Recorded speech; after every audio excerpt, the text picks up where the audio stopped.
Vida nueva para el mundo. Extienda usted la más cordial bienvenida a una entrega más del programa especial. Preguntas al aire. ¿A dónde vamos a tener la oportunidad que el doctor Armando Aldusin va a despejar estos cuestionamientos? ¿Cuántos juicios habrá en el Apocalipsis? ¿Cómo terminará la humanidad? Como todos sabemos, Cristo murió en una cruz. Dice en Isaías. Los últimos 2 versículos de este capítulo. No había Cristo cuando colgaba en la cruz. Ningún buen parecer en él. Parecía un guiñapo humano. De cómo le destrozaron la cara. El rostro. La sangre escurría por las espinas en su cabeza. Sus manos, sus pies, etcétera. Cuando lo desclavaron de la cruz a Jesucristo, era algo irreconocible. Para que el Espíritu Santo haya podido dar testimonio de que era como un guiñapo humano. Había ningún buen parecer en él.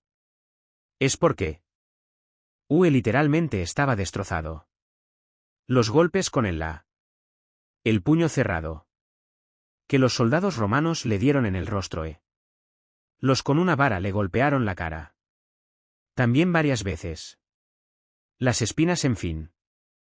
Este era el Cristo que murió hace años. Y cuando lo bajaron de la cruz, pues todos sabemos, lo enterraron. Y a los 3 días, gracias a Dios, que ese Cristo que estaba desfigurado en la cruz, que se había vertido como un guiñapo humano por todos los golpes que los romanos le habían dado, se levanta de una forma gloriosa, con un cuerpo completamente diferente, pero manteniendo él la conciencia de su misma existencia, porque era el mismo Cristo que había muerto en esa cruz, pero con un cuerpo completamente glorificado. Pasaron algunos años. Tal vez aproximadamente. Porque días después de su muerte, sabemos que vino el Pentecostés, cuando el Espíritu Santo llena a los discípulos. Los bautiza con el Espíritu Santo. Lo que significa que fueron unidos, amalgamados, identificados con el cuerpo de Jesucristo. Y de ahí a nuestros días, todos los cristianos que recibimos a Cristo, en el momento de nuestra conversión, somos bautizados con el Espíritu Santo. Dice 1 Corintios. Porque por un solo Espíritu fuimos todos bautizados. Y a todos se nos dio a beber del mismo Espíritu. Y lo cual significa, insisto, en que fuimos pegados, unidos, amalgamados, y ahora Cristo es la cabeza y la Iglesia. Todos los seres humanos, ese alrededor del mundo, que tienen esta experiencia de haber sido renacidos, de haber recibido la inmortalidad de su cuerpo y de su vida interior, que es el alma y el espíritu. Somos los que formamos la Iglesia de Jesucristo. Muy bien. Pasaron los años y los apóstoles uno a uno fueron muriendo. La mayor parte de ellos murieron como mártires. Sin embargo, el último de los apóstoles en haber muerto fue el apóstol Juan. Él fue exiliado.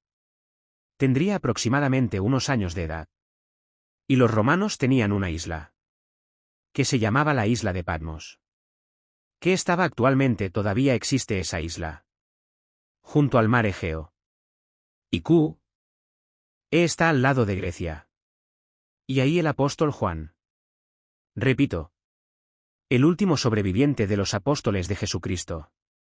Ya después del apóstol Juan no hubo más apóstoles. Ni hay más apóstoles tampoco. ¿De qué depó? Que él fue el último que murió. Nos damos cuenta de que él, caminando un día por la isla de Patmos, en aquel tiempo los presos exiliados de Roma estaban encadenados. De los pies podían caminar por la playa podían. No estaban en alguna celda. Andaban sueltos en la isla. Y caminando Juan por la isla. Vimos ya en la conferencia anterior, en el estudio anterior, que tiene una visión extraordinaria. De repente se aparece detrás de él alguien que le dice: Yo soy el que vivo y estuve muerto. Escribe las cosas que quiero comentarte. A las iglesias que estaban en aquel tiempo. En toda el área del Asia Menor. Y entonces Juan escribió este libro maravilloso que se llama el Apocalipsis. Y los capítulos 2 y 3 están dirigidos. Lo hemos visto entre semana este estudio. Los mensa. Gésala a las iglesias del Apocalipsis. Que son iglesias. Y a de ellas se les pide que se arrepientan. De las iglesias. ¿A quienes Cristo les dirige el mensaje?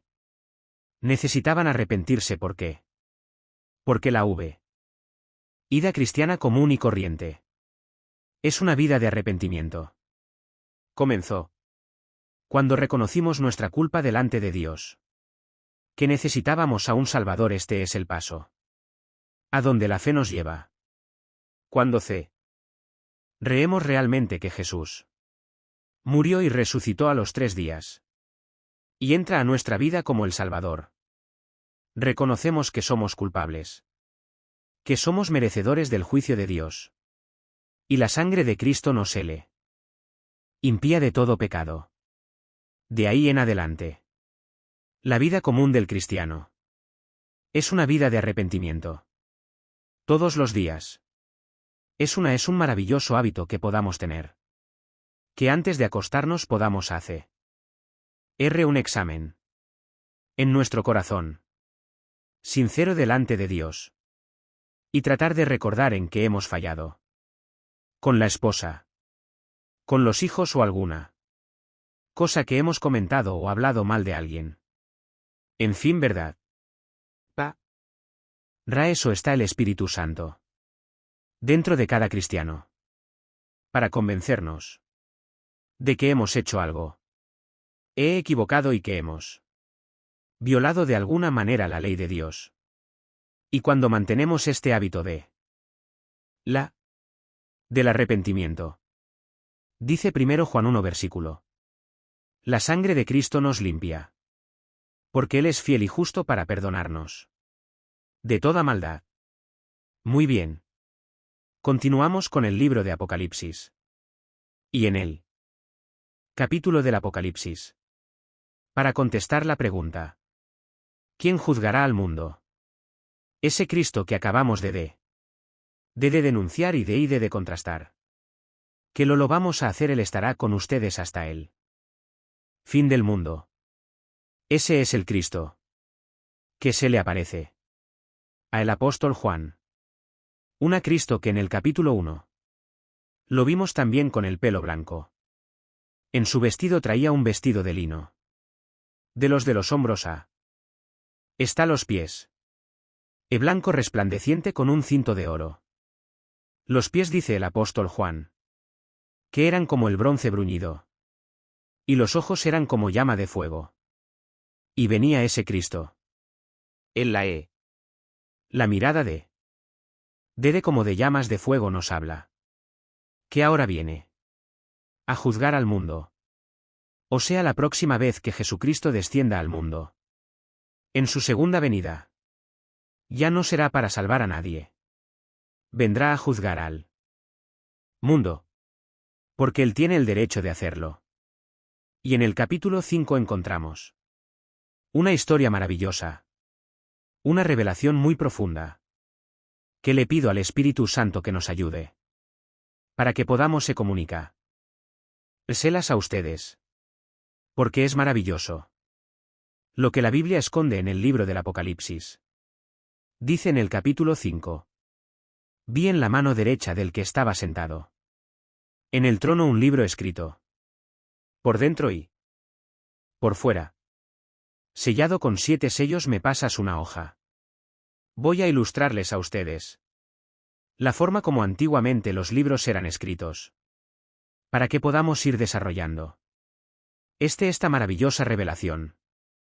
Del capítulo 5. Cuando dice el apóstol Juan que vio en la mano derecha. Esto es el Padre. Y los libros actualmente eran escritos en pergaminos. Esta es la forma en la que se escribía.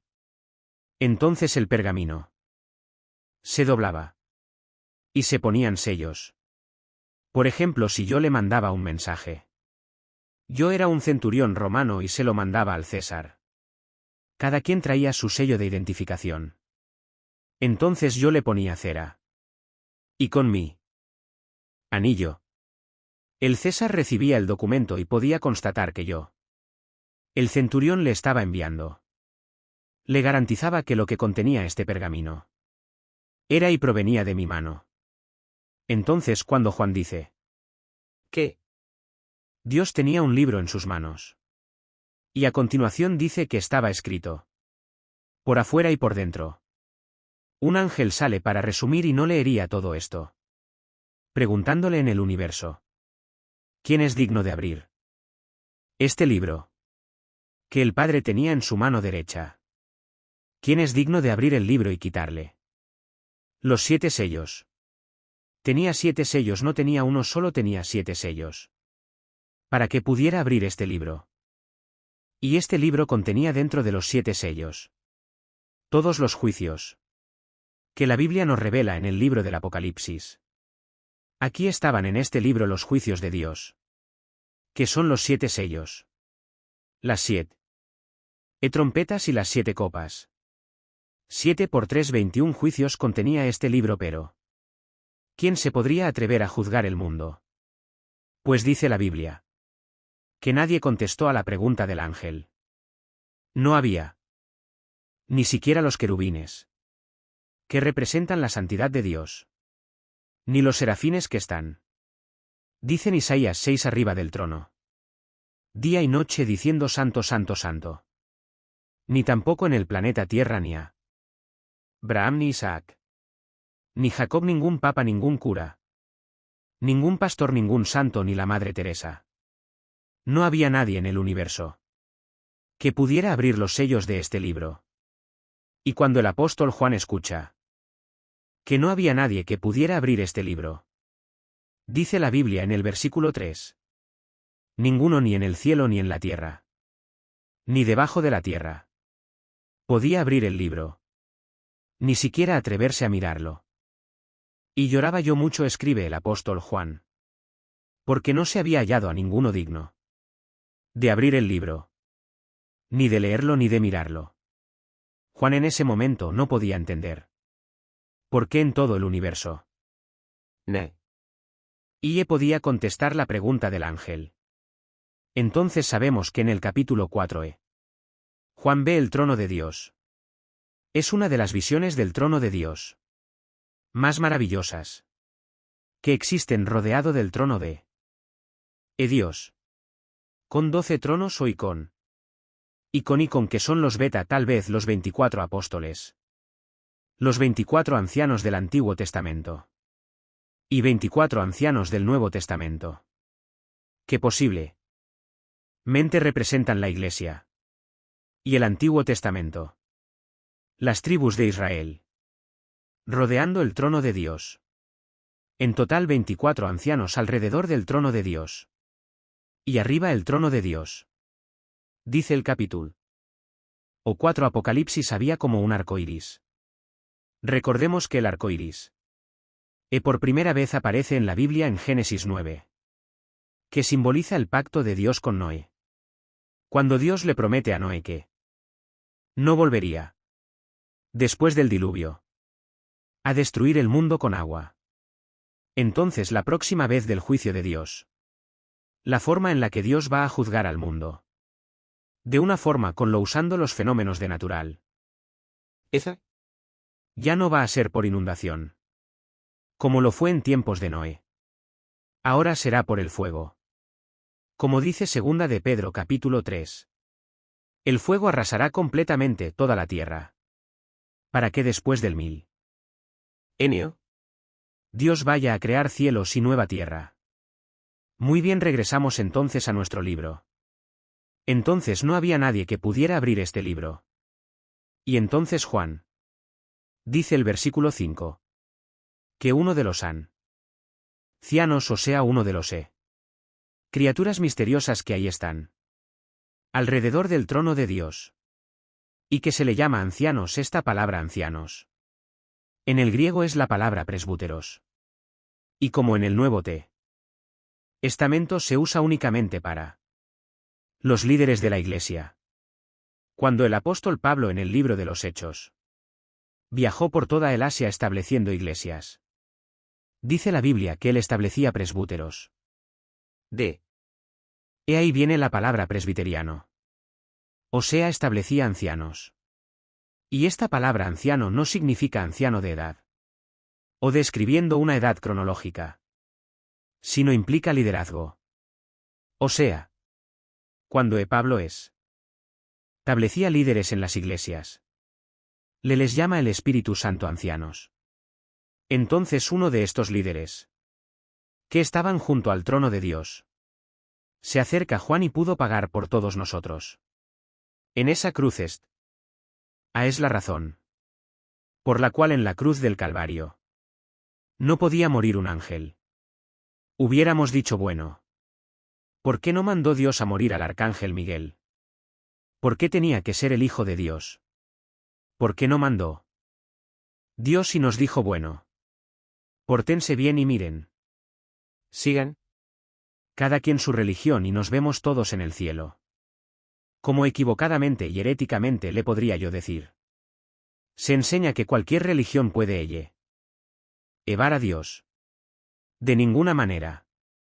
La Biblia nos dice que el único camino, la única verdad, la única persona en todo el universo que nos puede comunicar con Dios y que puede a través de su vida realmente llevarnos a Dios, fue la persona de su Hijo Jesucristo.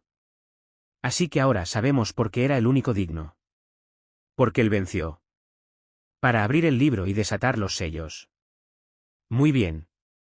Entonces este libro para ya no prolongarnos más.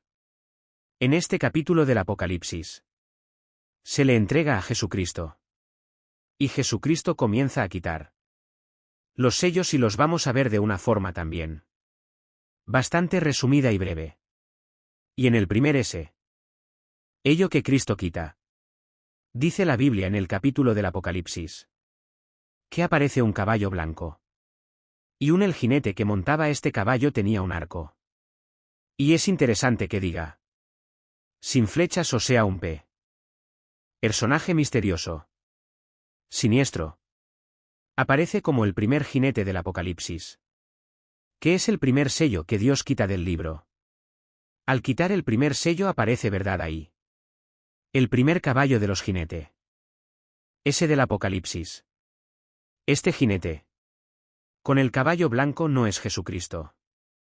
Desgraciadamente. Hay muchas personas que dicen que es Jesucristo. ¿Cómo podría Jesucristo ser? Cuando Él es el que está quitando precisamente los sellos. O sea, ahí aparece está dentro del libro de los juicios. Y Cristo es el que está quitando los sellos. Y Cristo aparece hasta el capítulo del Apocalipsis, bajando con todos nosotros con todos los ángeles. Antes de que el ser humano se autodestruya o se autoextinga. En la famosa batalla del Armagedón. Y ahí sí Cristo es el del caballo blanco. Entonces el primer caballo es la entrada de el anticristo. Esto coincide con las señales que Cristo dio en Mateo. Vendrán muchos engañando. Engañadores, y lo primero que vemos es que el anticristo entra al mundo. O se le representa con un arco sinefel. ¿Hecha? ¿Por qué? Bueno, porque él no viene con las flechas. No va a entrar al mundo en son de guerra. No va a ser muy astuto. Cuando el anticristo aparezca, ¿qué es el primer caballo? El primer sello de el Apocalipsis. Él viene en son de paz. En una peace and love. Viene verdad a decirnos, bueno, es que voy a arreglar los asuntos. Va a arreglar los asuntos de las pandemias. Estamos seguros. La economía que va a estar completamente en la calle. O hundida en aquel tiempo. Los problemas religiosos de él Va a solucionar la mayor parte de los problemas que actualmente la humanidad está enfrentando. Por lo cual los gobiernos están esperando a este Salvador. Le entregarán al Anticristo inmediatamente el control. Así que él entra al mundo como el primer caballo del Apocalipsis.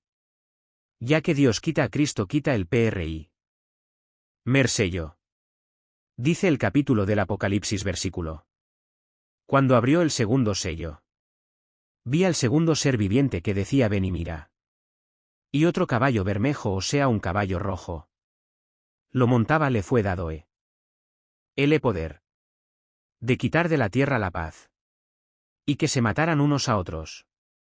Y se le dio una gran espada. Inmediatamente que Jesús, que el primer jinete del Apocalipsis, viene y proclama una paz falsa. Nos os cuenta que el Anticristo, una vez que entra al mundo, comienza la guerra. A los 2-3 años que el Anticristo está ya en el mundo, junto con el falso profeta, que va a ser el sistema religioso que no. Ese vamos a ocupar tal vez una clase especial para esto, que está maravillosamente revelado en la Biblia también. Y comprendamos por qué las religiones existen. Aunque no nos atañe ahorita. El segundo. El segundo jinete viene con color rojo. Que es el color de la sangre. Va a producir una guerra inmediata. El tercer jinete ya quitó Cristo un sello. 2 sellos, ahora va a quitar el tercer sello. Caballo, dice la Biblia, negro. Y he aquí lo montaba con una balanza en la mano. Y oí una voz en medio de las ser vivientes que decía: LB de trigo por 1 denario. Y LB de cebada por 1 denario. Pero no dañese el aceite y el vino. Entonces el primer jinete del Apocalipsis es el engaño con el cual Cristo entra al mundo, proclamando una falsa paz. Viene inmediatamente la guerra. No se podía esperar menos. Y como secuencia de la guerra es normal. Va a haber una grande hambre. Porque las guerras siempre traerán hambre. Y se describe el hambre con estos términos. LB de trigo por 1 denario. 1 denario. Era el sueldo mínimo que percibían los romanos hace aproximadamente años. O sea, que el salario mínimo de una persona en estos tiempos no le va a alcanzar más que para comprar un solo pan. Vemos nosotros que esta va a ser una cosa terrible en el mundo, y en consecuencia el cuarto jinete, el Apocalipsis, ya quitó Cristo el primer sello. El segundo sello, el tercer sello. Ya estamos casi a punto de abrir el libro V. Faltan todavía 2 sellos. El y el 3, perdón. Vamos en el cuarto. Entonces ya está aquí en el cuarto Cristo, quitando el sello. Y vemos que es un caballo amarillo. En el cuarto jinete, el Apocalipsis. Dice la Biblia que el que lo montaba tenía por nombre la muerte. Y el Hades, o sea, el infierno, iba detrás de él. O sea, el cuarto caballo se personifica como la muerte. Tendrían que morir la cantidad de personas de 2 continentes americanos. Para que podamos tener una idea de la increíble matanza y muerte que seguramente van a provocar las bombas de hidrógeno, las bombas químicas, todas estas nuevas experimentos que están haciendo con el arsenal que existe en Rusia, en China, en Europa, etcétera, etcétera. En la India, que ya tiene armas atómicas, la India también. Bueno, pues esto será casi un desastre. Será la humanidad. Y se hundirá la humanidad en un mundo completamente inimaginable. Ni la mejor de las películas de ciencia ficción que hemos visto podría describir la forma como la humanidad en este tiempo va a estar viviendo. Entonces, después de estos sellos que ya Cristo quitó, Entramos al S. Ello que se encuentra en el capítulo. Y dice la Biblia que ya en este sello vemos la cantidad de muertos. De mártires, pero ya no por la guerra, sino los muertos y los mártires. Por el anticristo. Vi dice L. A Biblia. Bajo el altar en el cielo hay un altar. Porque hay un templo en el cielo. Recordemos que el tabernáculo. El templo físico en el Nativo Testamento. Que Dios le dio a Moisés para que edificara y levantara. Y construirá el desierto. Era la copia de los planos que Dios le dio del templo en el cielo. O sea, todo lo que está aquí es un reflejo. Es un reflejo de lo que está en el cielo. El cielo refleja a aquí en la tierra lo que está allá arriba. Porque las cosas que no son más reales que las que son. Hebreos versículo 2 y 3. Entonces vemos nosotros que bajo el altar, allá en el altar en el Sie, estaban las almas. La Biblia nos describe, damas y caballeros santos de Dios, que el ser humano está formado de un cuerpo, es una casa. Nuestro cuerpo es una casa. Es un tabernáculo según de Corintios K. Capítulo casa. Simplemente una casa. Donde dentro habitan espíritus. Vean que usé la palabra plural. Porque el cristiano, por ejemplo, tiene el espíritu humano, que es completamente diferente al cuerpo. Emate. Real es algo inmaterial. Y el alma dentro de nosotros. Y cuando el Espíritu Santo entró a nuestra vida. ¿Cuántos espíritus tiene el cristiano? 2. Dice Romanos capítulo. El Espíritu de Cristo. Y nuestro espíritu habitan dentro de nosotros. Pero también se nos revela en los evangelios que muchas veces, cuando Cristo se enfrentó a endemoniados, los demonios decían que podían entrar a la casa, a nuestro cuerpo. Y los demonios tienen acceso también a nuestro cuerpo material. En otras palabras, nuestro cuerpo fue construido por Dios para que lo habitaran cualquier espíritu, nuestro espíritu, el Espíritu Santo y ese mismos demonios pueden a este cuerpo que Dios diseñó entrar a vivir dentro de él.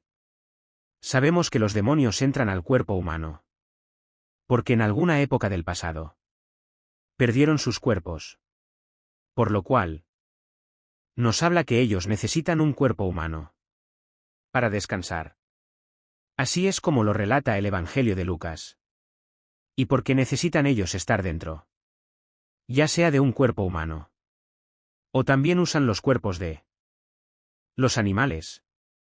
Entonces lo que Juan vio en el cielo fue las almas, la parte inmaterial que tenemos dentro de nuestro cuerpo, que habita dentro de esta casa, junto al altar. ¿Por qué junto al altar? Porque en el Antiguo Testamento, cuando venían a ofrecer los sacrificios, lo ofrecían en el altar.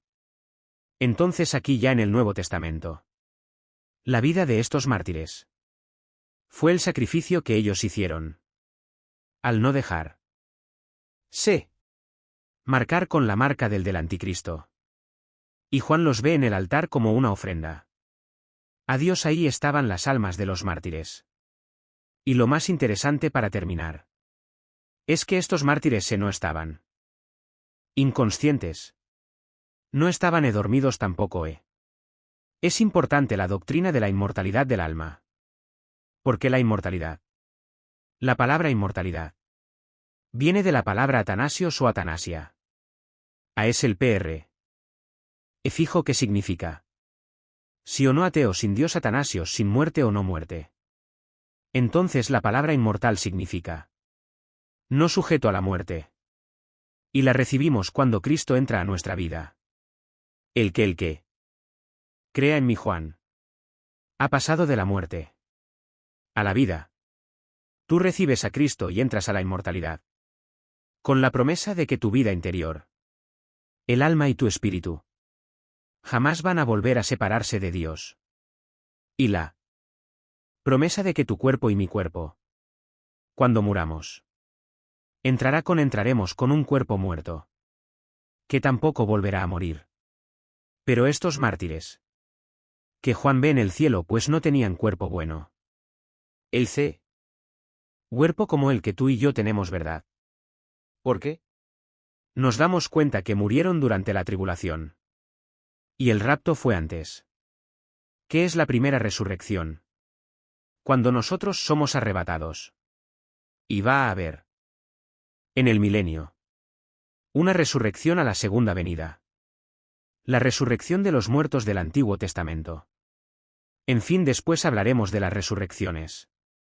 Pero estas almas estaban allá en el cielo. Y es importante que veamos qué dice la Biblia. Que se podían comunicar con Dios. Le estaban preguntando a Dios hasta cuándo, Señor. No juzgas y vengas nuestra sangre. Tenían contacto con Dios. Podían ver a Dios. Y comunicarse con Dios. Y esta es la promesa que se nos hace. La existencia continua después de nuestra muerte. Para que podamos vivir eternamente con Dios. Nos vemos la próxima semana.